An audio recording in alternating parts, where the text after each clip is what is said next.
tera tukyagenda maaso okubanja abantu bonna ababuzeewo Western Prince akyabuze gwe tuyita Bwambale n'abantu abalala bangi Olivia Lutala bakyali mu kkomera emyaka 3 gigenda kati mu kitundu abantu abalala tukyabanoonya bakyabuze so tusamongere kugatana mu amaloboozi gammwe kuffe tusobole okubanga tubanja abantu baffe bonna babeere nga bateebwa ate Bannayuganda bakyali ku nsonga y'okubanja obukulembeze bwabwe oba obuwanguzi bwabwe so n'olwekyo tubagamba nti temussa mukono buli omu osobola okukola ky'osobodde okulaba nti obukulembeze bukyuka eddoboozi lyo ne libanga liwulirwa. Ye Shamim Malende mbaka omukyala wa Kampala amaze kubanga twegattako bwenva nja kuddako katone wa Mabiriizi wetwasookedde bwenvaayo wenyine wabadde ayagala tutandikira era wengenda omusookeza tunuulire Kampala ono saa mukaaga n'abagambye nti Kampala ono mulungi omutambulamu ng'omusana gwaka naye ate ne bwe gwaka era wabaawo ebirala.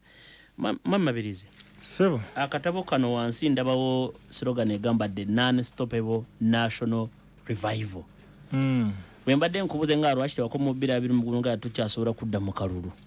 otegeeza ki? Eggwanga lyaffe lyetaaga okununulibwa kubanga liri mu mikono gy'abantu abalala oba lyatuwambibwako. Kati kyekyo kye tuyita restoration era ng'ekijja okuleeta eggwanga lyaffe okukomezebwawo kwe kubanga tuvuddeyo n'enkola omuntu gy'atasobola kuyimiriza. So kyekyo kye tuyise okudda obujja okw'eggwanga lyaffe omuntu kw'atasobola kuyimiriza kubanga kirimu eddoboozi ly'abantu Bannayuganda bannansi. Eggwanga lyatugibwako. Nanti okutya kwa Bannayuganda kuukuno mabegakaawo nkugambye nakulabako mu the red card oba the front waliwo ekisinde kya people power waliwo people's government kati wuyo waliwo no movement season movement Uganda ate so omuntu atukanaga naye ekituufu kiki muntu talina kutuukanaga ndi ekituufu kyeki buli kkubo lyonna buli kyonna ekiyinza okukozesebwa okulaba nga twenunula n'okwejjako n'akyemalira kiba kikyakola. Era nze ngenda netuli abantu oli bwayogera nti ate bano bagundi bakozeewo kino ate buli omu alwana yonna gyakutte kubanga wateekwa okubeerawo okwenunula. Kati okwenunula okwo kuva mu bantu kyovola nga tukunga ffe bantu muntu ku muntu oli ku ground otamu muntu ku muntu ekyo twakituuma 10 by 10 mission.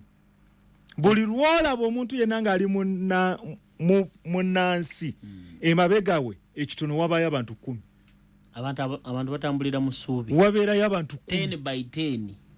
eryo teeko kubayo abantu ekumaddi kyabikaddi va kukuwuza kyabikaddi naye eddoboozi ly'abannansi lwaki tugiyita sauti ya wananchi kwe kulanga eddoboozi ly'abannansi livaayo okulaba nga banunula eggwanga lyabwe libaddire kubanga olwaleero tiri musanyufu mu Uganda okujjako 1% abeyo abatono abawamba obuyinza bw'abantu abalala saate nabo bibatabudde tebamanyi nabo ggwanga gye liragana kiddako era kyova lyagamba nti naye baminisita bano basayininga ebintu nga bikyamu naye tabikkirizaamu olulaga nti obono minisita bamuyita ku litaala oba bamuyitawa njagala ebyo tubiddemu kati nabyo byabatabula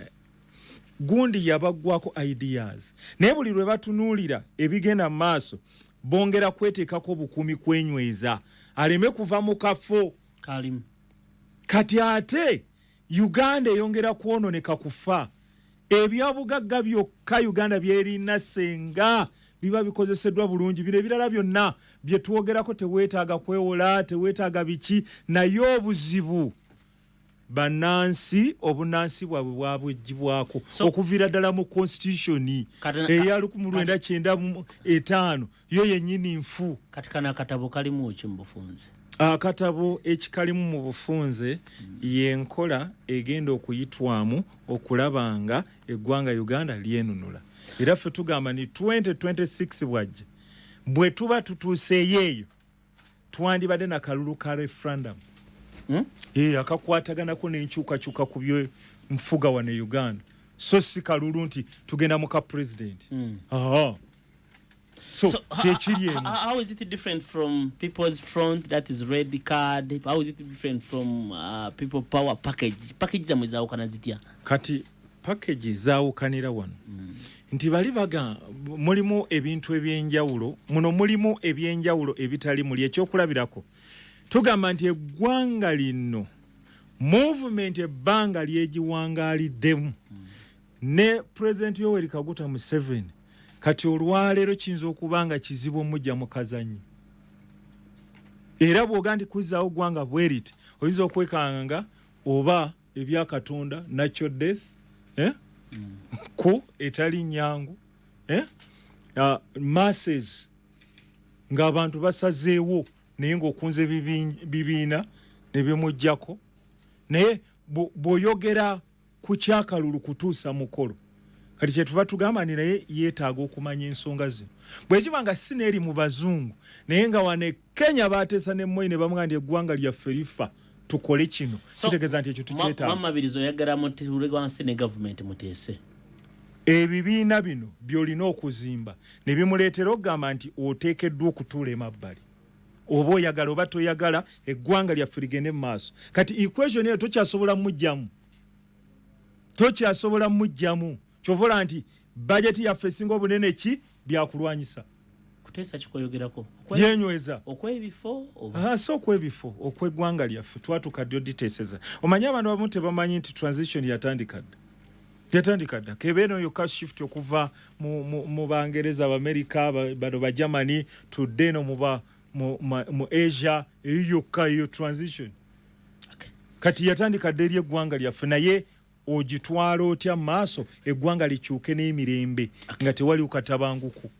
lyetaagamu era okuteesa lyetaaga dialogue ate si kyekyokka lyetaaga okwogera ku bintu ebikulu lyetaaga enkola ya federal eggwanga liddeyo mu nkola ya federal eriwo eno system nfu kakati ebyo byonna byetaaga kwogerako ate byetaaga bannansi kati kyova olaba nti twagenze mu maaso n'okusinkana ba chairpersons ba local government kubanga waliwo omuwaatwa honorable we bagenda otuyambira nti omuwaatwa oguliwo gugandi senga 75% mu article 74 abo basazeewo ne bayisa resolutions ne kigenda butereevu baba bateekwa bano okugamba nti tugende mu referendum eyo gw'omuwaatwa weeguli eryekkubo weeriri ye Mwami Elton Joseph Mabiriizi Saalongo nange batamaze twegatako naye kansoke honorable gwe mbaka wa Kampala okulira otya ng'oyita mu Kampala nga bwefaana ddala nnyo mu kaseera nga kana ak'enkuba ndishuwa n'ekikulwisizaamu mu buddakiika buno jam as a leader Kampala eno ogiraba otya nkwebala nnyo ekibuuzo ekyo kati okusookera ddala kinakuwaza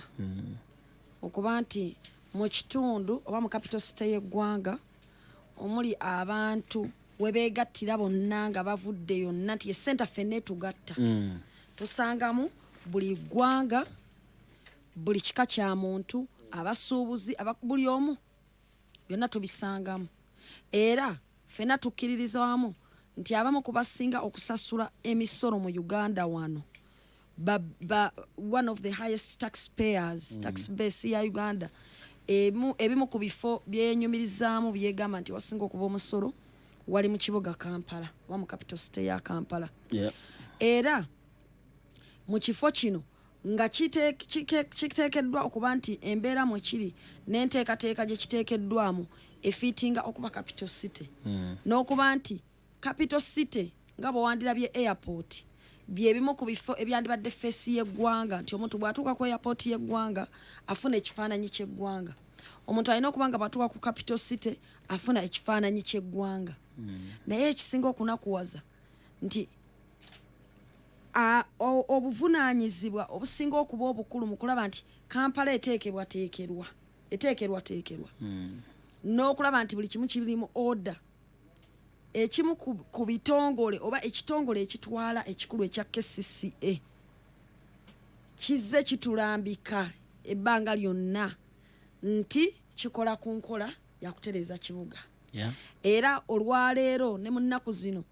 ebbanga liyiseewo nga system ya smart city etembeesebwa buli wamu tugenda mu smart city wabula amaanyi ate gasinze kuteekebwa nnyo mu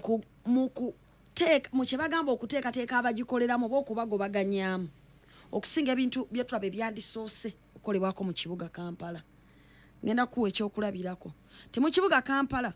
n'omuntu wali mu kyalo Ekibuga n'omuntu wali eri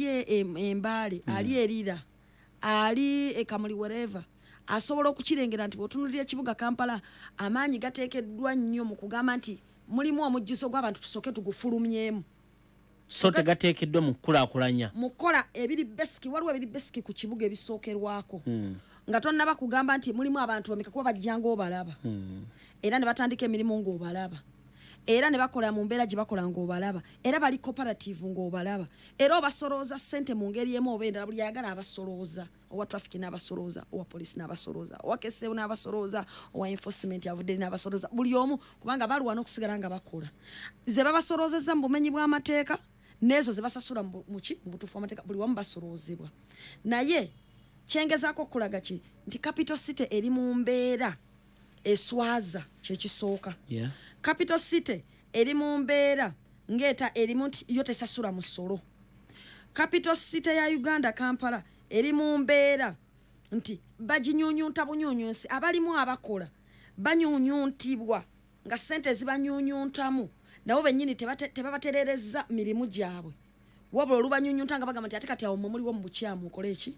mugende. So capital city eyina ebimu ku biri besike mu byewanditunuulidde nga nawo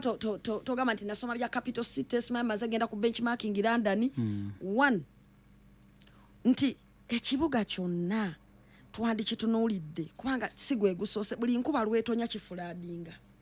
kiba kitegeeza nti ekibuga bwe kiba kyanjala amazzi tulina okutunuulira cause ki ekireeta okwanjala amazzi. Issues nnyingi system ya planning oba ya infrastructure mu kuzimba nga ebizimbe bwe bizimbibwa ereetera okublockinga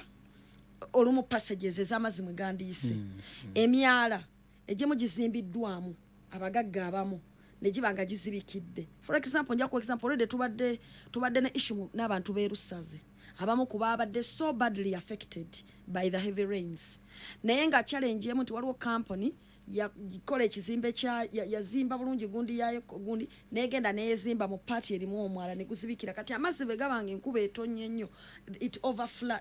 gajjudde ne ga overflooding ne gabanga tegakyayina wagagenda ne gakomawo. Yes, kati ekyo kiri Lusaze naye kiri mu gundi nnyingi nnyo mu areas nnyingi nnyo mu kibuga Kampala. Kakati kiba kitegeeza nti twandibadde tutwala flooding system oba system ya infrastructure n'okulaba nti issue ya flooding eno tugi eliminatinga oba tugezaako nga KCCA ne ba stakeholders abala kubanga it takes many people oba olina okubanga olina abakola ku byenguudo aba roads weetaaga technical wing ya KCCA ne gundi weetaagamu ya finance egenda okwata kuyambako ku byensimbi ojja kwetaaga fiscal planning team that is also some of the technical part abakola kubya kwa approving plans n'ebirala n'abalala bangi nnyo I cannot mention them. Kati nga kyandibadde kya buvunaanyizibwa teams zino ez'enjawulo ezikola ku bintu ebyenjawulo ezigetinga together nezigamba what is the problem mu Kampala eki ekireetanga amazzi gano okwanjalanga emyala gizibikiddewa baani betuwa licenses mu bukyamu ne bazimba mu bifo ebikyamu netumala ate flooding nekola ki. You as elected leaders are you included babayita mu meetings zino ezi planning ekibuga okukitereeza kakati bano kuba kati era bwe tuba twogera bino byonna nze mbyogerera mu kifaananyi kiri nga mmanyi nti Munnayuganda awuliriza yakimanyi nti bano buli kimu baakiwamba kyobola ne babeera balina ekintu kye baagala okukola buli kimu babala kwambala yero wala ne babadde balina kye balonkinga eyo mu smart gundi yero yabadde muyitirivu nnyo kwegamba ekintu kyonna buli kintu kyonna ekibanga kiriko kyagala okuteekateeka babalaba nti bwe banagamba nti gundi agenda tulyako show tunagamba nti Robert Kyagulanyi Sentamu bwe tunaamuyita ajja kwogera ate ebitulabisa oba ajja kugamba nti yadde mugize naye wano mwabbye ssente kakati kye bakola nga bakola bypass bati nga bakola ekintu nga ffe excludinga naye nga tugezaako nnyo tubawandikidde n'amabaluwa mangi tugezezzaako okulaba nti gundi ezo ezisinga tulaba nti tukola follow ups kuzo naye ate jjukira nti kati ffe mu legislature tukwata n'ebirowoozo bibavudde mu council kuba kati nze ndi mu legislature oba mu parliament tuba tulina okukwata n'ebirowoozo ebigize nentwala wali mu floor ya parliament ku bintu byetagisa ekyo nakyogerako omulundi ogwedde najja mu parliament njagala umulamu naye nina press conference gyengoberedde y'ababaka adadanya abo mu Kampala bawadde government nakusatu kuvaayo ewe enteekateeka y'ekibuga so kino how do you want them to react anti kati kiri bwe kiti kati era tulina kubassa obuvunanyizibwa bwaffe kubassa ku nninga bakosobola okukola ekituufu naye tukimanyi bulungi nti balina emputu tebagala kukola kituufu ffenna tukimanyi ekyo kubanga babadde babeerawo nga babiraba naye nga babireka babigenderera waliwo n'enjogera egamba nti Kampala bamulekerera bamugenderedde nti waliwo ennugu gye bayina ku kibuga ate capital city ekigatta buli omu ekyo nakyenjogera weeri nti tebakikola nti tebakigenderede bakiraba naye bakigenderera wano bajja kugira nti wano tukolerewo ebyaffe twonoonewo tukole ki naye nga bwe tukola ki bwe tuyisaawo ebyaffe kati naye njogera weeri naye kyengezaako okugamba nti waliwo ebintu ebyandisoose issue ng'eya flooding issue ng'eya street lighting sijja kukigenda naye kyeyogerera enzikiza mu kibuga infrastructure enguudo okitegeera health facilities mu kibuga Kampala issues eziri special zikwata ku mbeera z'abakyala kwa ekibuga kigatta abantu bangi so waliwo issues feze tulowooza nti zandisoose nga ze ziteekebwamu amakulu okusinga okugamba nti kati bana babodaboda wano mbagyewo kati ono bamugobe bamutomeze emmotoka afudde ate ababadde bamulwanira ate babasibye bana abakyala abatembeya abadde batundira wano tubagobyewo nti ekisinga obukulu yadde mubagobaganyisa nabala bali luzira naye ekibuga kyo kyabaleze nti kale mwebale kukola naye tubalabisiza tosoboladde okuyisaawo emmotoka zigenda juzi naffe twali tuyitirawo just outside waliwo some area in Bwaise naye ng'abantu bakuba bubonero bwe bati okuyitawo emmotoka zigenda you have to park either for 30 minutes or an hour oba okulinda enkuba ekye mulaba amazzi gafaanana gatya abantu nga boda zigenda ab'ebigere babonaabona buli muntu yenna ng'abonaabona kakati nga tuli mu situation efaanana bwetyo tuba tulina okulaba tulina okuddayo ku drawing board ne tuba nga bye tu prioritizinga mu Uganda bye bikulu bwe tuba nga tuli Kampala biki ebisinga obukulu okukolako mu Kampala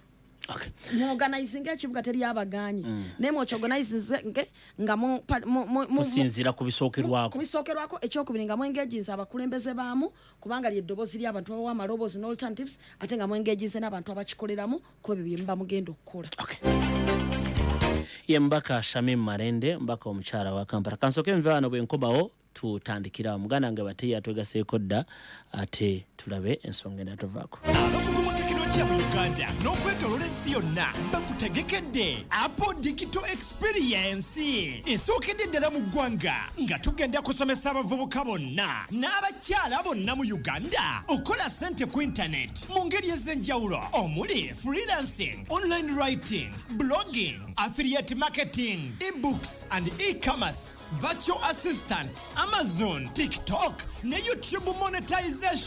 Ove mu kwemoola obwemoozi okozesa essimu yo ne kompyuta yo gaggawala ogenda kusomesebwa abakugu okuva mu mawanga g'enjawulo n'ebitongole ebinene ng'ennaku z'omwezi 3 Septemba 2023 ku Hotel Equatoria okuyingira emitwalo 3 VIP emitwalo 5 emmeeza ya mitwalo 3 okutandika ssaawa 3 ez'okumakya olunaku lwonna nga tuyiga weewandiise kati ng'okuba ku 07772 663 018 ne ku 073 95 7 Apple Digital Experience ffenna tuyige. Bananga Richard, chapati ngampo mu bulala. Nyongerayo ko katono. Sorry sweet, banange. Chapati ziweddewo. Ate olunaku lwaleero. Chapati na kawunga bibisinza okutambula. Yee, kituufu ddala. Kubandiddeko ne kawunga nga mbutuufu kawoma bulala. Hey Richard, ebintu bino obigulawa? Tonowulira ku ngano mpya na kawunga ebya Supreme Flour. Supreme Flour!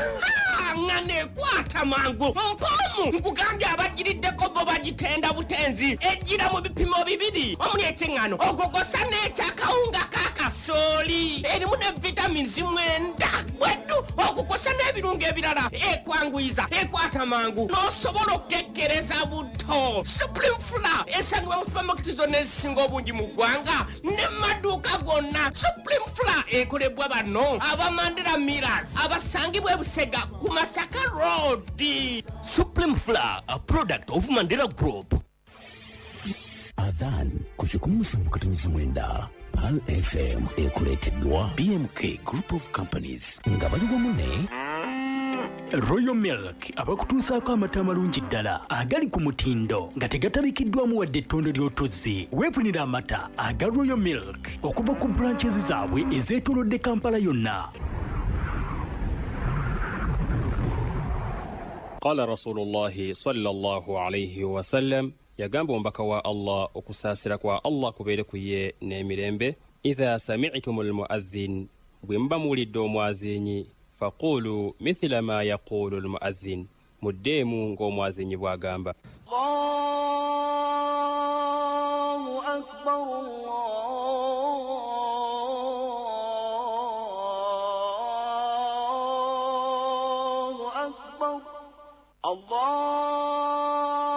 الله أكبر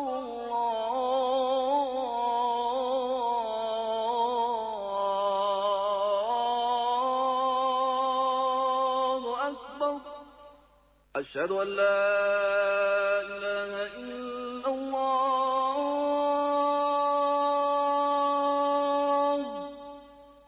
أشهد أن لا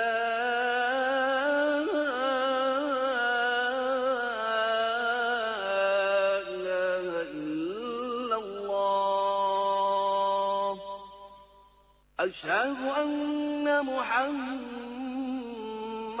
رسول الله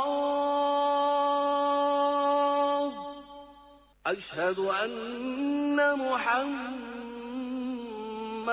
رسول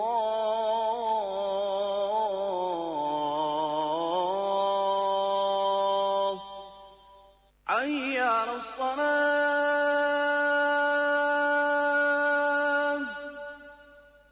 حي على الصلاة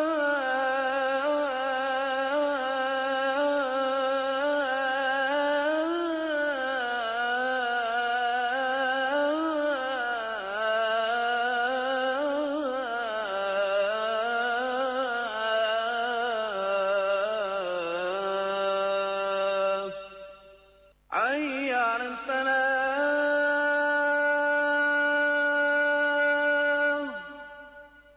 حي على الفلاح.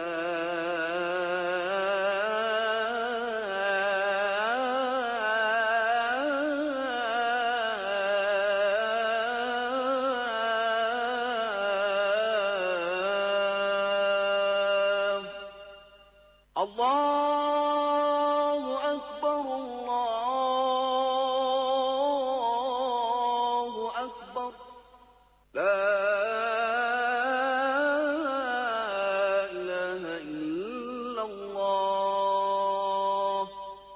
Adhan kuchikumusambukataniza mwenda PAL FM ekuleteddwa BMK Group of Companies nga bali wamu ne Royal Milk abakutuusaako amata amalungi ddala agali ku mutindo nga tegatabikiddwamu wadde ettondo ly'otuzzi. Weefunira amata aga Royal Milk okuva ku branches zaabwe ezeetoolodde Kampala yonna. Ennansana ku Nansana Nabweru Road, Endejje nga waakava e Namasuba, Eggaba ojja kubafuna okulinaana Water Park, e Makindye ku Salama Road opposite ne Haki Petrol Station, ate Kaleerwe ojja kugafunawo okulinaana Abattoir. Weefunira otuta otwa Royal Milk, life in every sip. edduwa ya Adhan kuchikumusambukataniza mwenda PAL FM. اللهم صل على محمد وعلى آل محمد كما صليت على إبراهيم وعلى آل إبراهيم وبارك اللهم على محمد وعلى آل محمد كما باركت على إبراهيم وعلى آل إبراهيم إنك حميد مجيد. رضيت بالله ربا وبالإسلام دينا وبمحمد صلى الله عليه وسلم نبيا.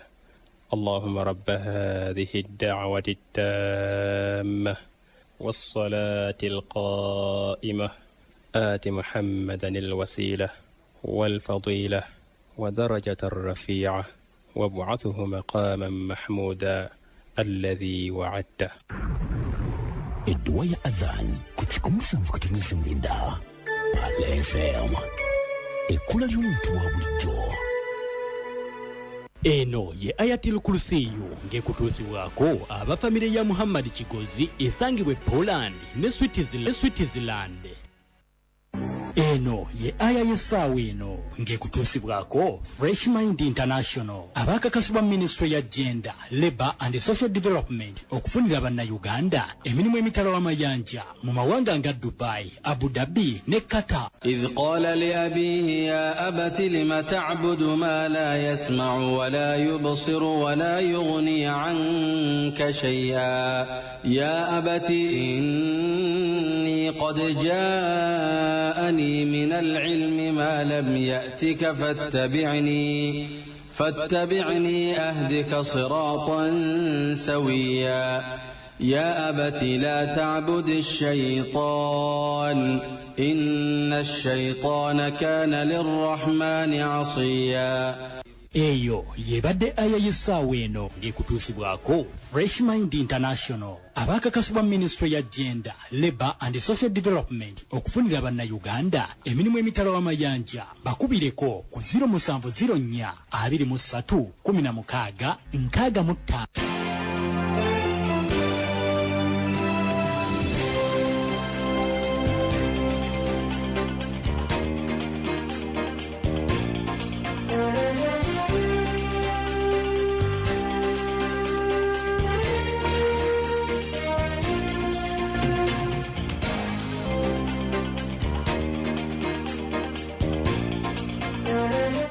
Okay, well, thank you so much. Mwebali nyo tuwandiza msafe yokubiri nza atusingize Jonan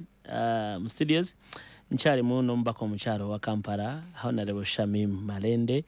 Awali tusokede ku nsonga za Kampala na kubuulira biki bye bayitamu n'okusomozebwa okwenjawulo era tusaba nti boli awo bakulembeze be boogera bisobola okuteekebwamu omulaka birimu kutunuulirwa ng'ensonga z'omuntu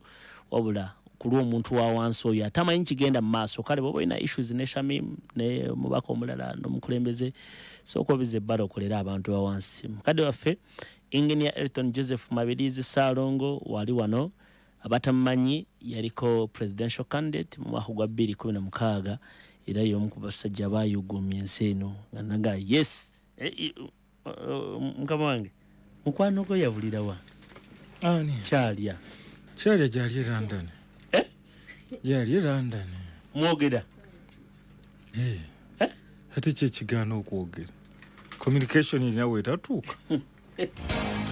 kale tukwaniriza mukama wange muganda wange bate sebo tukwaniriza nsanyusa okubeera wano nga bulijjo abatuwuliriza gye musinziira. Assalamu alaikum warahmatullahi wabarakatuh. Wiiki ewedde olwokutaano saaliwo naliwo oba sijjukira bulungi naye nga tujjukira wali kyenzijjukira saaliwo. Olwaleero nduddewo mbadde ku poliisi e Katwe, poliisi headquarters oba bagiyita Kampala South. Ninayo omusango nagenda ebusaabala eyo mba nakatuuka nti nensanga abavubuka ekibinja gy'abavubuka nga 10 oba around there nebeetooloola emmotoka yange bifayino nga bagigudde dda laptop yange badduse nayo. Laptop yange erimu ebintu baali bayise kiki mbu nandala yabagula okugenda okulemesa olukiiko lwa FDC olwali lugenda okutuula olina obujulizi ate bebatukuba bebatukubira wali bannamawulire babakubira benyininyina babakuba beebo. Ekyokubiri mu FDC ennaku zino abo mwe basula mwe basiiba. Lumu twagendayo akakiiko ka Dr. Nabwiso kaali katuwa alipoota tugenda okwetoloola emmanju eyo nga bali mu kubafumbira buugi ba resident oba security buyita abavubuka no bano bakifesi kakati olwalira nti mbadde ku poliisi naliyo banzi ba laptop eyo ne badduba ne baaga ne bansaba emitwalo 3 ne mbawaako 22 naye tebagenziriza ng'angola no laptop yange kakati mbadde involved mu nsonga zino era nebaza DPC wekatwe David Kamujira ensonga ina gikwasiza maanyi so obuzibido lwayo nga mukomera tulinayo bakifeesi ba mirundi esatu bawandise statement agaba babagula okuva ekatwe babagula okuva emulago babagula okuva ekawempe wa Shamim babagula mwami naddala ne babasasula emitwalo 4 Kampala agimanyi komanda mitwalo 5 I mean mitwalo 10 so group ezenjawulo ezimu ziba kibuye zivamo kakati ono wamala okubba laptop yange nawe mitwalo janga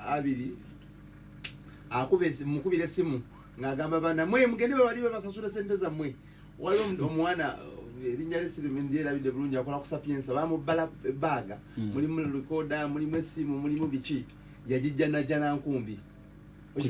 kumande nandara yali mupali yali koti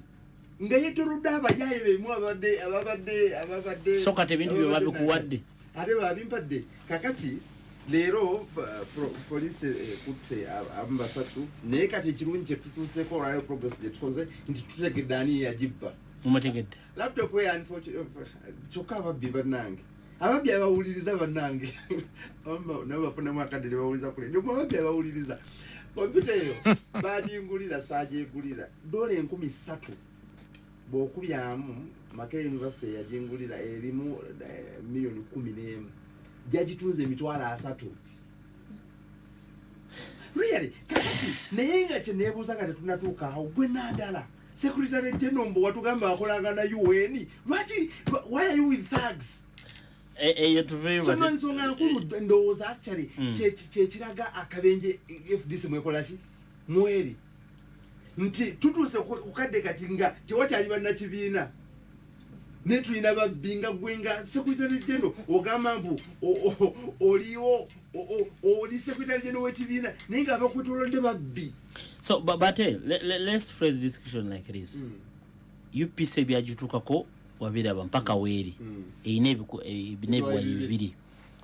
dipi ndowooza ekiwayo ekyokubiri kyapondooka buli omu n'agenda gyakola ki wakyaliyo ssebo gundi ekibiina kikulirwa bayigalulume bakiyita batya dipi entuufu agamba dipi entuufu naye weeri now ebibaddewo byonna abantu babimanyi kati mu FDC tugenda biddamu what happened in Katonga and in Najanankumbi jo twalabyeko abakulu bakyagenda maaso n'enteekateeka ez'okulonda omukulembeze Katonga twalabye nga balonda ki abakulembeze. What next for FDC? We have Patrick Amayato Bo Najanankumbi in 3 years Salungaria Surukwagonga acting ki kiddako eri abawagizi ba FDC ne FDC ekiriwo kiri nti FDC mu luzungu tugamba may your soul rest in eternal peace amangu ago ifudde kati mbulira kyokka ekisobola okuza FDC engulu singa Patrick Amayato Boy n'Nandera Mafayo balekerawo okubeera mu bukulembeze obwo kitasoboka. That is the only thing. Lwaki olowooza nti bwe bava mbadde ndowooza singa bakkiriza okuteesa ne banno muteesa kuki muteesa kuki kutereza ekibiina omutya Jona bw'ogenda ewaka n'otalekaawo sukaali kyalawo neyekyanga omusajja atandikira mmere tegeera naye nga sente azikola ki azirina abakadde bwe batuula bagamba Jona alitandika okulekawo emmere ewaka okitegeera uli ensonga endala ofuna ogenda okebera DNA ng'abaana bonna boyine wakati kuliko wo akati abakadde nga bajja bagamba Jona mutule n'omukazi muteese wabawo obutakanya nga tebikyasoboka kuteesaako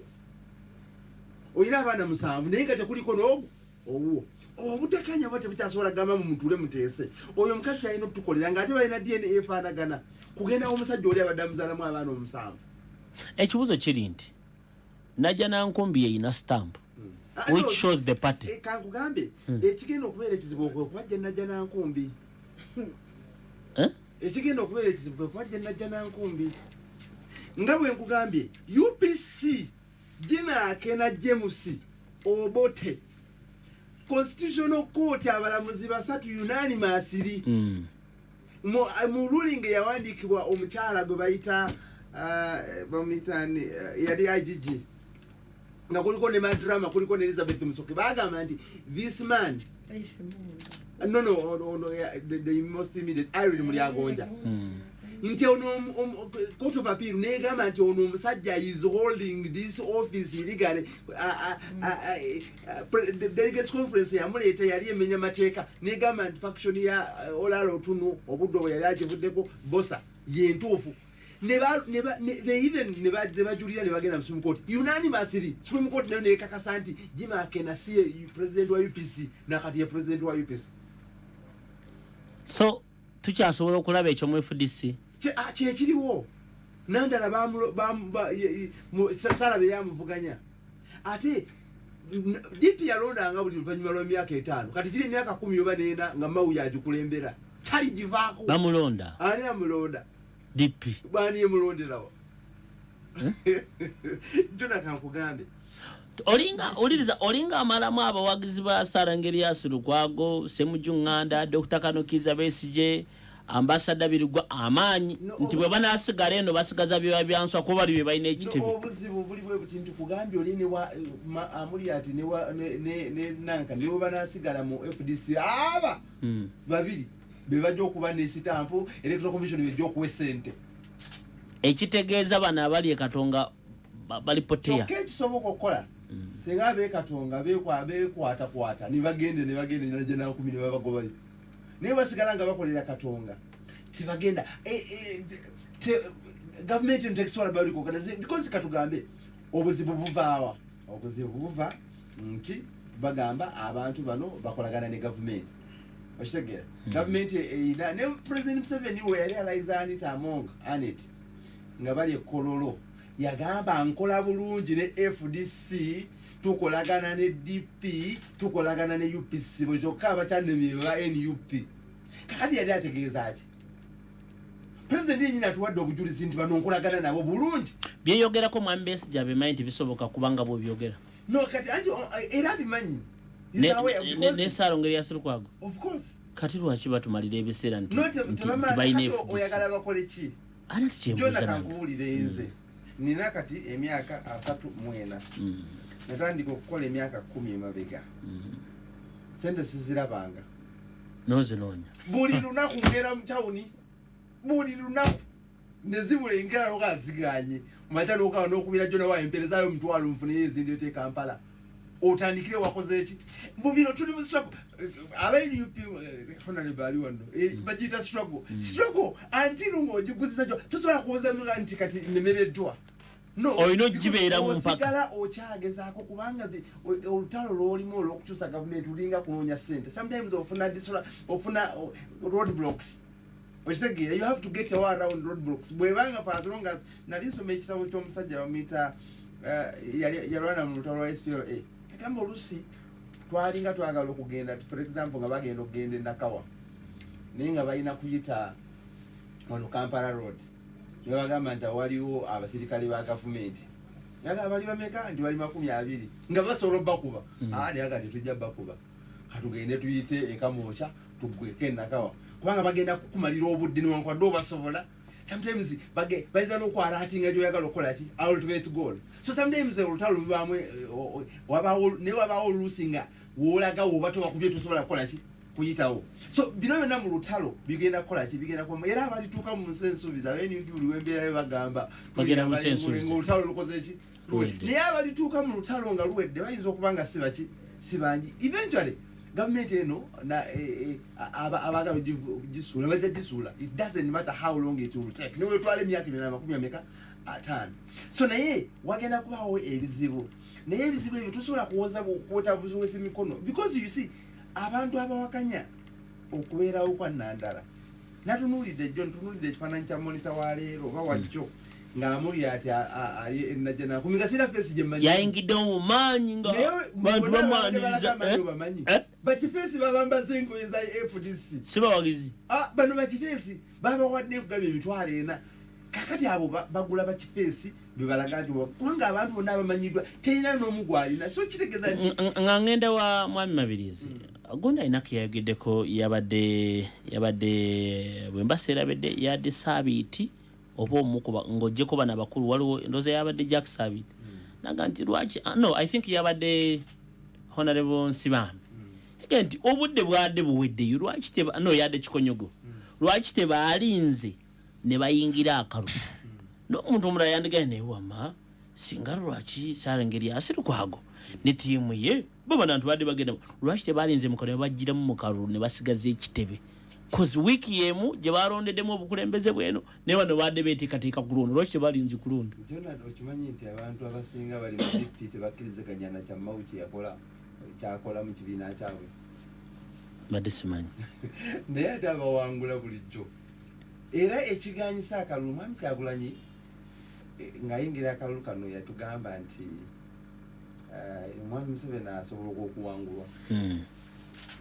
twalinga naawe nga tukabalinga mawulire kano nga tugamba kikola ki kisoboka ennaku zino agamba akalulu temuli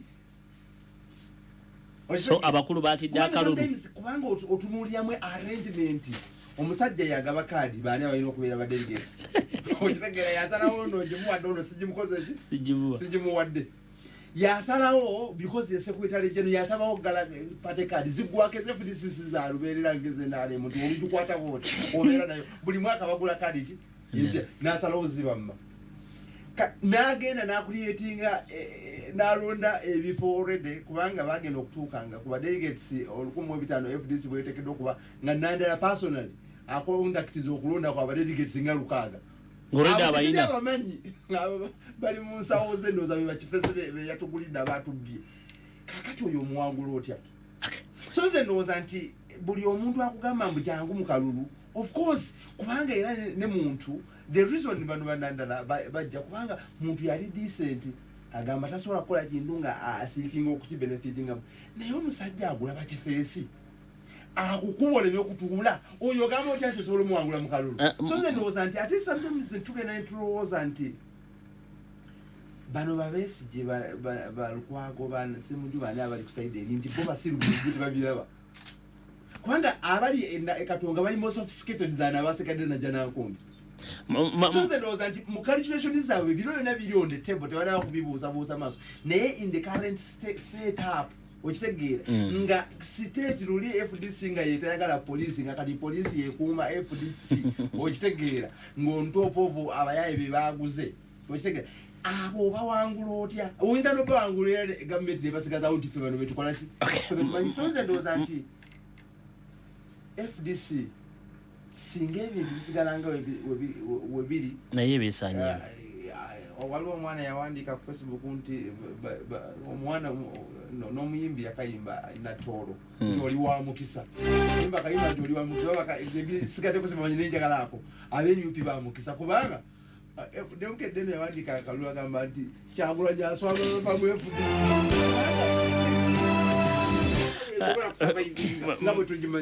Mabiriizi wanjisebwa bo tunuulira ebigenda mu maaso wali na Janankumbi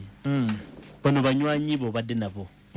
era bwe tubadde tutandika programu eno nkakasisa nti okyali mu PFT obadde red card yes the red card lwaki temuli bagumiikiriza entalo zino zibatwalawa is this the change you promise Ugandans as opposition kyannaku nnyo kubanga ebibiina bize bisaanawo era kyannaku nnyo naye bino byonna okubeerawo kwabyo nteekateeka nali wano ne nkugamba nti obwavu obuli e Uganda buteeketeeke nti katwavuwaze abantu bano buli planned tolooza nti kyabwerere kati batte kyayogerako mbonenaba mpaayo omutwalo nzijje nenkya nenzijja obwavu buteeketeeke okwavuwaza bannayuganda kubanga eggwanga mwe tuli gagga naye ebyo biteekebwateekebwa kakati obwavu bwe buyitirira ku bantu abatalina migongo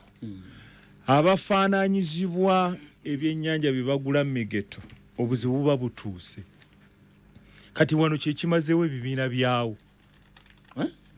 naye ate obuzibu oyinza obutabussa ku mwami Museveni kubanga yabaga nti ebibiina byo ngenda bisaanyaawo yabalabula 2026 nga biweddewo naye bano abalabulwa nabo tebaawulira babitwala nga byakusaaga n'ebibiina ebirala ebikyaliwo gwe by'olyaga ebiyimiridde kati constitution zaabyo nfu ddala ne kubikwataganako n'obuyinza kati okiraba nti okujjako ng'abantu abo ababiri waliwo ekikoleddwa ne beekuba mutima ekitasoboka ekibiina kiyiise lw'abantu babiri ate yonna ate ekya DP kyali kitya yonna constitution zaabwe awo wafu tebalowooza nga ku kukyusa ebyo kubijjamu kukyusa buyinza kati bw'okivaako ekyo nodda wano wetuli nti ne bwandibadde nga constitution nnungi batakuwadde ekyokulabirako nti akena ne kati yafuga kati nabano ne bwonaakola otya ekyo kiyiise bakole kirala bali kisigadde mu mikono gyabwe kisigadde mikono gy'abali lwakuba nti basigaza kiwowongole kye badduka nakyo kubanga abantu bonna bewandiike nti abamuzinzi bakidduseemu bwe tuba nga tulina obujulizi olyagendi bakifeesi banzibyeko n'ebintu byange n'obasanga walinga obugi batokosa banywa ate nze abamuwulire mbewunja olusa mawulire gemukola kubanga nze jjo nabadde nva kibuli sinkana spring mufti n'empita awo najja nankumi ng'ayingira bw'ati ekibiina ky'abantu saakirabye nalabye waawo bebakuŋŋanyiza ndozanga abiri ndoza ab'obuugi nabadde wayisizaamu omutwe naye abantu babadde ludda wakati bemuwaana kubanga physically wenabadde mpita bwenti ngatuuse ku geti bayingidde kakati ndoza namwe abawulire ndoza era abagene be batalina kukuba ndoza babagamba nti olina kukwata bwoti nze saakirayo ekibiina ekyo naye nga kyannaku nnyo okulaba nga ebibiina biggwawo senga trust y'abantu teka an example ekibiina kye kya people's supportive party trust y'abamemba b'ekibiina ekyo sabbalimba kinga n'ebibiina ebibadde bebalowooza nti bya muzinzi nnyo biyise era uganda kati weeri teyeetaaga bibiina uganda weeri kati teyeetaaga bibiina buli kibiina kabibiina bino bye twayogera ne tuleeta era olwaleero nawulira ne wabaga nti awo tewali mubaka naye ng'omubaka wali alina ekibiina waliwo naawe kawempaawo baga nti awo tewali mubaka naye nga tewali naye nga baga nti awo tewali mubaka ate abayogera be b'ekibiina kye omanyi lwaki tebikyayina mugaso abantu bagendayo okulya kwenoonyezayo byabwe ate n'abalonzi balonda bubi kati kye twetaaga ye national restoration ey'eggwanga lyaffe n'eriddawo litya eno ye chance kati ye tulina ne tugamba nti ebibiina byonna bannayuganda mujje tuteese naye kati kino kye tudduka nakyo nti kino kibiina kiri kibiina tekisobola kuzimba kintu na kimu era n'ebirala by'oyinza okulooza nti kino kikyayimiridde byonna bunkenke bwe kinaayabika enkya tojja kumanya ne bwe kyabise ekitegeeza muli kukayimba alina ssente alina waataatega bantu wuliriza ekitegeeza bannabibiina bapulezidenti b'ebibiina basekretary b'ebibiina muli ku kawaanyi alina ssente alina waataatega bantu gwe n'owagira omuntu naye nga golowooza owagirawo nga siwo kakati ekyo kimanye kyekiri mu bibiina oli ayinza n'okuba nga yakutte enkasi bw'ati yakirinamu eddoboozi eddene naye nga waali ekifo ekyo nga mulala nga si wammwe ate abantu eno basinga n'okubalaba okusinga ebibiina bwe biraba bagavuga nti oyo wa movement oyo nga bamulabirawo naye nga bali bakubangalo so FDC byonna ebikoleddwa bibadde bizibu kubanga okusookera ddala balina kwesonyiwa kyagenda mu mawulire nakwakwogera kino nakiri kubanga tebyayamba byongedde kusajjula kati olwaleero wano we tuli balina kulabanga bakola kibiina kirala kubanga bano abaliwo anti wulira bano abaliwo ekyo ngenda kikulaga anti kati ekibiina bakyakyagala bano abaliwo ne bwe bakola batya okujjako nga bano ababiri bagambye nti tweddemu naye gye bazijja olwo bazizzeeyo oba abakozesa olwo bamuveeko kati ebyo ebimu by'omanya nti biba birooto kali bano bwaba baagala ekibiina balina kukola kirala bwaba baagala eggwanga kwenunula temwetaaga kibiina beetaaga kunga abantu masses abantu ne basalawo ne baga nti tukyusa kati obukulu Mabiriizi ojukira nga mulonchi nga PFT wali kujema ojukira omwendo gw'abantu gwaliwo what happened kwanga ekyo kyali kibiina ate ne twadvocatingira akalulu si kalulu kyengamba nti n'emigendo waliwo batuuka abantu ne bagitamwa formations ez'enjawulo zijja kgenda mu maaso n'okukolebwa kubanga n'akyamyalira akyaliwo eggwanga terinakyuka nekunze wajja kujjayo abalala ne kukyolaba wajjayo abalala paka ng'eggwanga limaze kukyuka bakyajja abawakanya bakyajja abatondawo kye batonzeewo buli kkubo lyonna erirowoozebwako toyinza kuŋŋa nti owaaye lwaki atoleeta lino ekkubo ng'ate mutandise lino nedda buli kkubo lyonna tujja dikola kubanga kyetulwanyisa kikyaliwo mu busobozi bw'omuntu buli omu kyasobola okukola alina kikola yemwe Mabiriizi agamba nti FDC abawulira nga mwagala nnyo ekibiina mutandikewo ekirala otherwise ekyo mwina byoya byanswa ekitongole ekiyamba abalimi okubafunira eddagala ery'ebirime saako n'ebikolesebwa mu nsonga z'obulimi babategeeza nti bannange mwabali eyo abakozesa okunoonyereza saako ne babaleetera products empya mu katale ak'ebyobulimi fruits empya ezitakwatagana oba ezitakwatibwa buuka mu mangu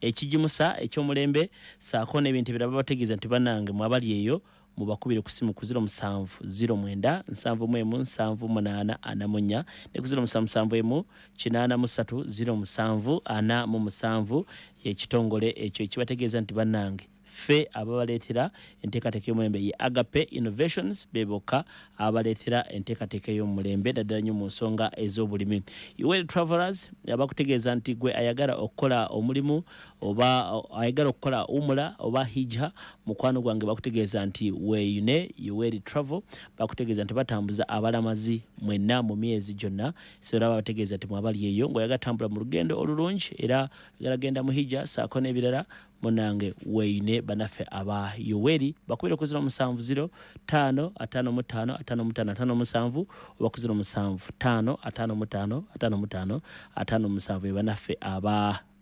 Weli Travers bano nga basangibwa wali ku Road Travers wali ku mwaliro ogusooka kumpi ne Ministry ya Public Service ewandegeya ojja kuba obafuna bulungi ate bo banafa wa Prestige Margarine okutegeeza nti boka balina siyaji w'omulembe genda mu supermarket oba mu dduuka osobola okwefunira akasiyaji konna ak'omulembe era ojja kuba basanga wali ku Chapa General Enterprises mu kikubo opposite ne Nambusi gwayagadde okubatuukako mu bungi Mandela Group of Companies nga be banywani ba City Tires ne City Oil Petrol Stations bakutegeeza nti abavuzi b'ebidduka bonna mu ggwanga nti Uganda egula mu ggwanga Uganda nti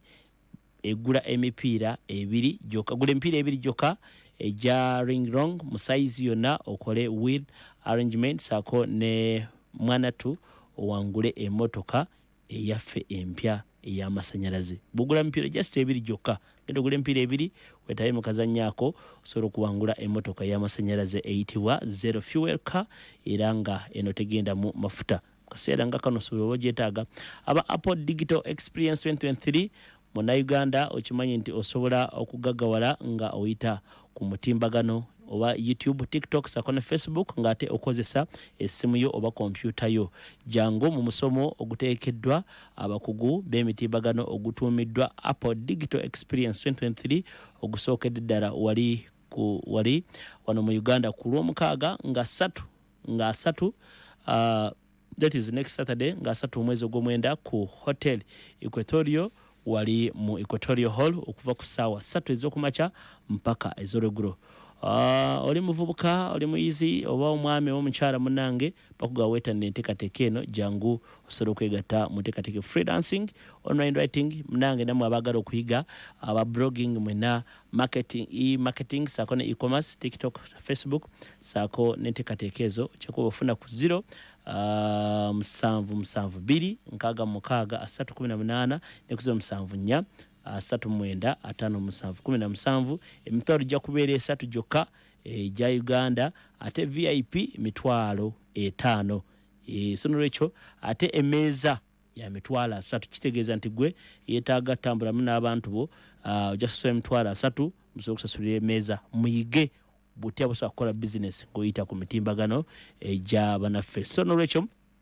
aba Homeland Media Institute bakutegeeza ye online olina ekirooto ekyokufuuka presenter wa TV oba radio oyagala kusoma amawulire munnange bakutegeeza nti Homeland Media Institute biboka abalina enteekateeka eno fashion design, tailoring, bakery, catering, Sakone hotel management, computer science, graphics designing, photography and videography, Sakone editing munnange gwengalyeyo mu short courses Sakone diploma ojja kubafuna bulungi ku 0752 277 ne ku 0776 277 86 so nolwekyo gwe aliyeyo White Star Magic genda ne sabbuuni oyo bw'obodda waka akadenga kano osobola okubanga weeyonjako abavubuka mwena abo bwara Sakone abalenzi entabiro y'omuvubuka eprogramu yokka ebira ku Pale FM saa 10 mpaka saa 12 kawungezi buli lwa mukaaga olunaku olw'enkya tujja kutunula enteekateeka oba butya bwe wandyagadde akakiiko ebyokulonda kakole mu nkyukakyuka so nolwekyo gweyagala kwetaba mu nteekateeka eyo bakubira ku 0753 23 enteekateeka eno ya bwerere mu studios nkyalimu n'omubaka wa Kampala Shamim Malende asaako n'omukulu engineer Elton Mabiriizi Joseph Salongo saako ne muganda wange bate lule naye atuuse dda Moses naye amaze okutwegattako Shamim ebiri enajja nankumbe buulira manange no byogerwa wadde tonatuuka ne ŋŋamba nti ekiri enajja nankumbi kiringa firimu gye nalaba mu Kinigeria firimu eyakakofiira ka red bwe kavanga kwono akadda kwono bwe katuula ku mutwe gwono ng'oyo tasigala afa abantu bagamba bwe kiva enajja nankumbi kiragawa ne bwe mbasoogedde eyo mwetangidde mutya ebigenda mu maaso mu bibiina NUP mweyubula bweyubuzi ekibiina kyaliwo naye obukulembeze obuliwo bupya mwewaze mutya embeera yegenda mu maaso kuviira ddala mu kibiina kya UPC DP kati FDC mwewaze mutya ebintu bino okulaba nti at least mwekale muwangaalako okusookera ddala nzikiriza mpiseewo waliwo ka message kenfunye wano nga bangamba nti honorable eddoboozi engeri gy'oli ku Pale FM nakyo kiyisizeewo ddala nti aba artists abayimbi banabitone bonna batwalirwamu ba artists bayimbi bazanyi ba firimu bakatemba byonna bagamba nti bannaye naye national theatre ba artists baddukire waki ekigenda mu maaso so waliwo arrangement yondooza yeetaagibwa okukolera wakati waba artists ne national theatre bagezeeko okutereeza ensonga yaabwe yekyaliwo because anyway I remember waliwo yes so I think waliwo ekitali kiriya ndooza ba artists kyebatekitegera bulungi nga bakyalooza nti amakaago gaabwe we balina okuba nga beegazaanyiza naye nga wabeerawo embeera ebaddewo basika muguwa nti n'omulambo gwa Evelyn Nagute gwasobodde kuyitawo balina okutya nti ne ba artists abalala muntu asobola okugenda bwatyo nga talina bayinza nagamba nti ng'abadde omuyimbi w'eggwanga ate alaba yes bamuteeka olunaku lwa mukyali analiwo era Evelyn nze kenyini yaŋŋamba Jona bwe ndi banfudde bampisanga ku National Theatre at least I have that video yes era even actually when we were following even Ghetto TV brought that video again nga gundi afudde about when she was saying that bamuyiseeyoko so eyo issue ya National Theatre leme kutwalibwanga ya lusaago kubanga kiringanga wonoofunanga Jona waliwo ekikubaddeko kyonna God forbid ene baga nti wano ku Pale FM tukyasa kuyitayo tayitawo yadde kwegamba okwennyika okuba nabala bonna abasigadde batakana bagamba yi Palo yaffe ate naffe nkyawe tugira kiki so ako nkagizeemu katini wabula nga kabadde kayiseewo wano nga ka message kazze mpozi okwekuuma oli mutuufu mwekuumye mutyanga NUP okwewala bino kw'abantu abatunuulidde nnyo n'amaanyi kati okusookera ddala ffe tukimanyi era mmanyi ne bannaffe babadde bakimanyi maybe ayinza okubadde teboogera kyogere nti ekibiina kyonna oba obukulembeze yenna alina values kwalina okutambulira era obukulembeze bw'omukulembeze bonna amaanyi agaba agajja mu bantu abamwesize abamutaddemu obwesige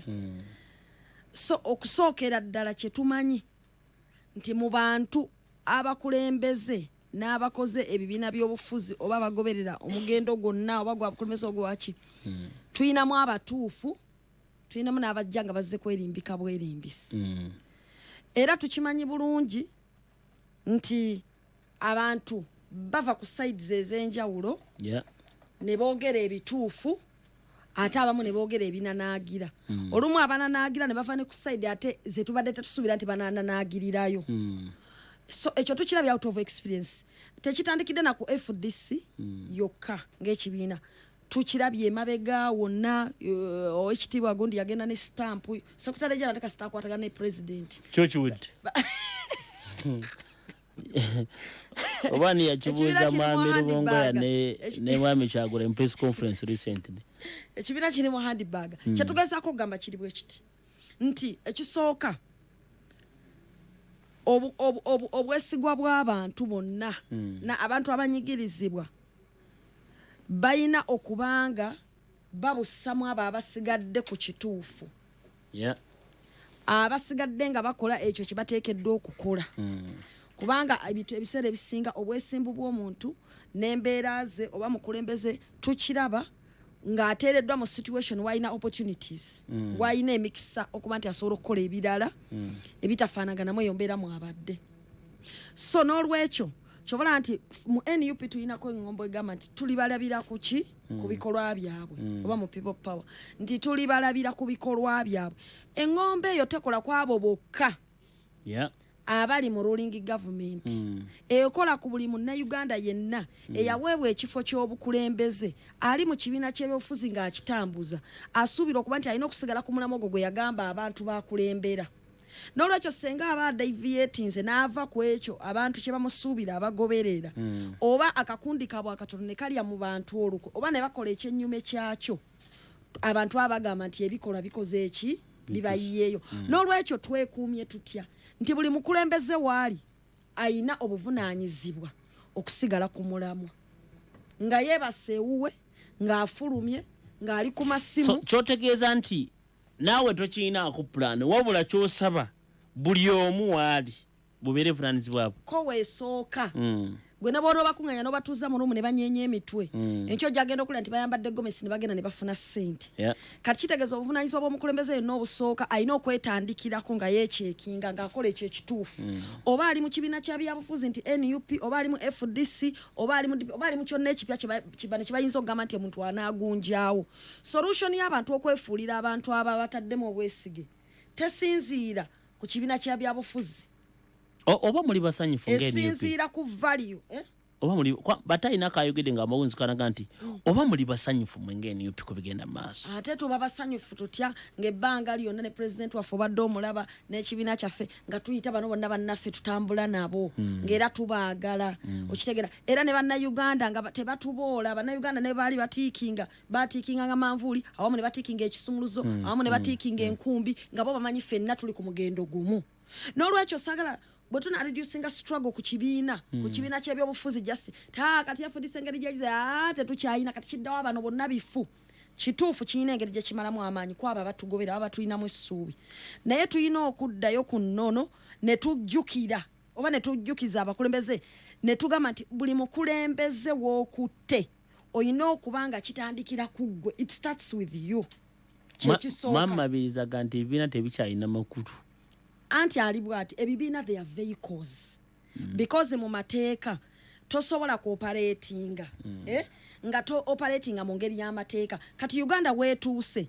ekibiina ekimu bwe kiyinza obutatuusa Uganda nti kyekituuse ku ntikko kyekigituusizza ku State House naye abantu basobola okwegattira ku kabonero k'ekibiina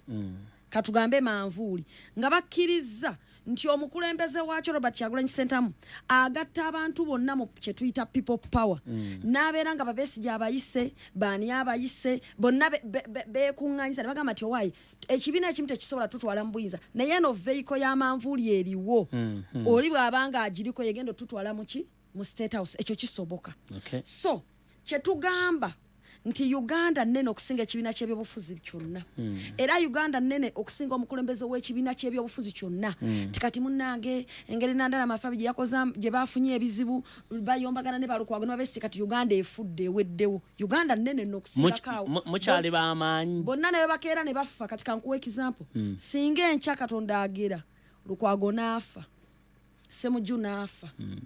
Nandala n'afa. Besigye n'afa. Amuriati n'afa. Uganda egenda mu maaso. Nkwadde example. Si kinene ekyo. Anti nkwadde example. Kyengezako kulaga. Nze njagadde kulaga kifaananyi. Nti abaagala okuzimbulukusa ekintu engeri bano gye bayawusanya mu Uganda efudde ewedde abagezi bawedde abadde balumirirwa eggwanga katugambe. Manga kiringa ekigambo nti abadde ogwo mugendo gubadde mutuufu yes nga mulungi. Naye bwe gubanga gwabulukusemu for certain reason whatsoever. Abali ku kituufu n'abali ku kishamu. Bonna ne bafa enkya Uganda ebegenda mu maaso. Ate ebeerawo n'abantu era abalumirirwa Uganda ate nga bagezi olumu n'okusinga abo abaliwo. So kitegeeza revolution oba enkyukakyuka tetugireducinga kuba bano ne bano bannaffe baagala tukikonalinge tugambe nti munnange katulabe ekyali ku mawu yagitwala kakati olaba n'ekiri mu FDC kakati olaba kinajja mu nnupu era efudde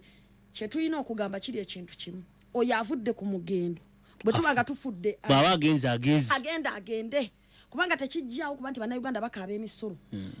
tekijjaawo kuba nti bannayuganda bakaaba embeera embi mu bakolera emirimu poor health system poor infrastructure abantu bo bajja kwagala change whether you like it or not. So bwe babanga balina omumuli gwabwe gubakulembedde nti sofa bakyalina omukisa era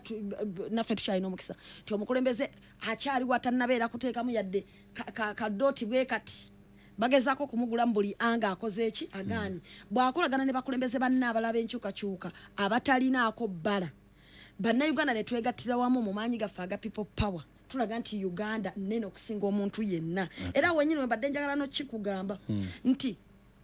tewabaayo omuntu yenna agenda kukulimba nti bateeke mu training mukati kwata ababaka ba parliament obatuuze oba mpadde example kubanze ne mu parliament obagaye munange munakola nnyo kino nomala ennaku ezo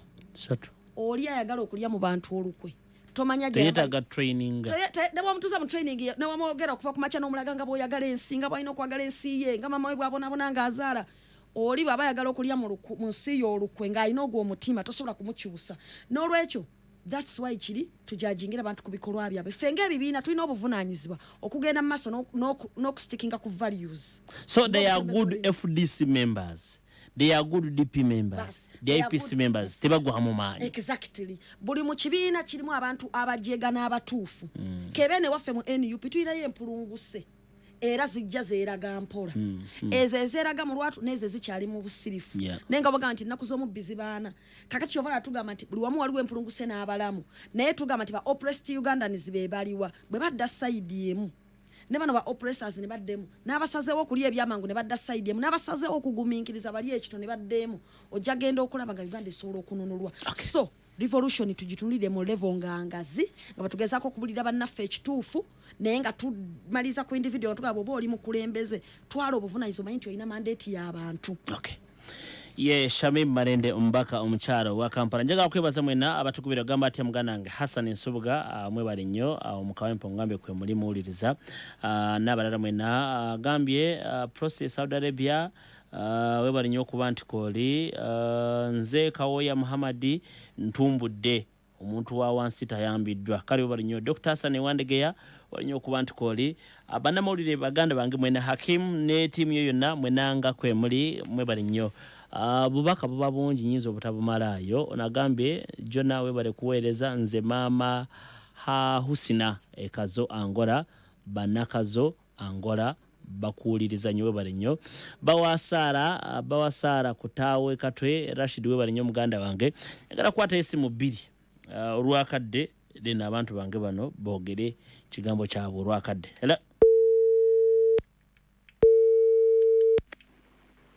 Waalaikum warahmatullahi wabarakatuh. Alaikum salam. Imam Jona yabale kuweereza Lwanga Abdurrahman Bagagga ngansezidde Kawanda. Sebo kansuka okwebaza kukyaliza MP waffe wa Kampala ne mwami bati mwebali sebo mwebalire ddala. Kakati ku nsonga eno eriwo ssaawa zino yo njita ya kiwamba kiwamba ibiina so Mwami Museveni yiri mwetegefu okuwamba ebibiina byonna naye abegwegendereza ekibiina ky'abantu takiyingirira. Assalamu alaikum warahmatullah. Ebiro bade byabaki nti bade byabantu yigide bulungi. Hello. Naam. Tata.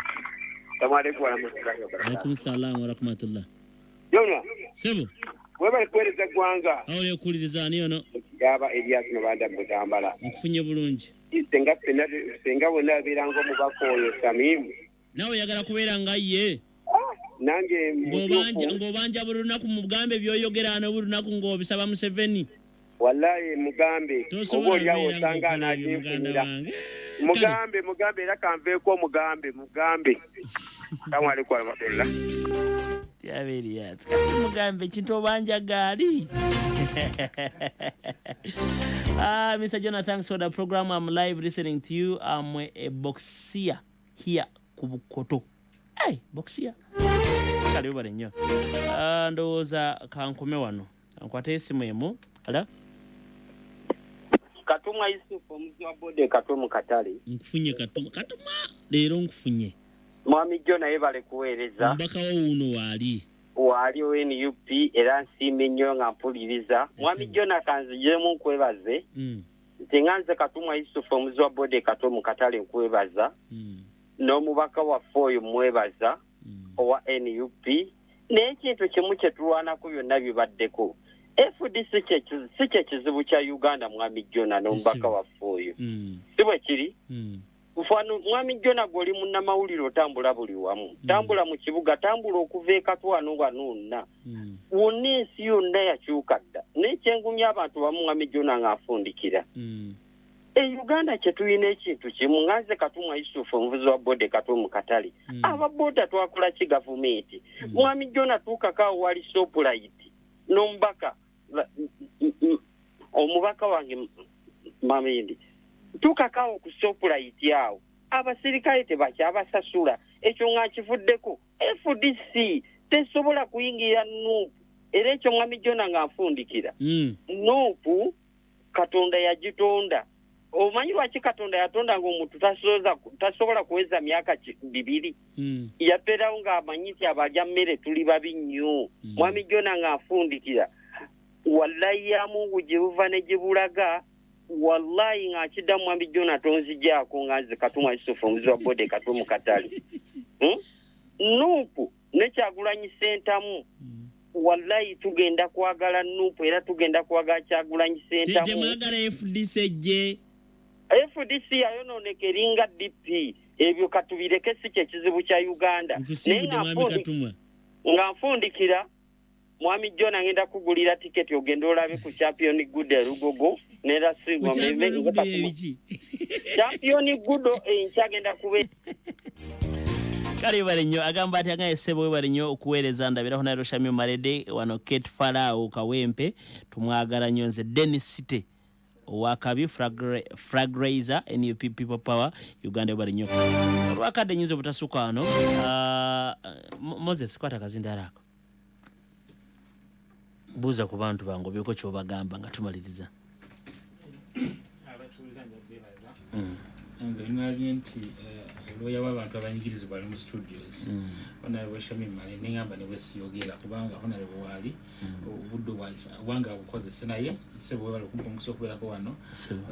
FDC ndali bannamawulire abamu abagamba nti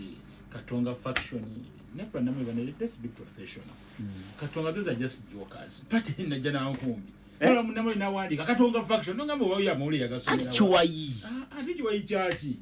Those are just jokers pate weri era lina general home bijefugira. Leche manyi nti bali banonya ngeje bayingira NUP banafa ba. Chogere ngo tunde maso gabate.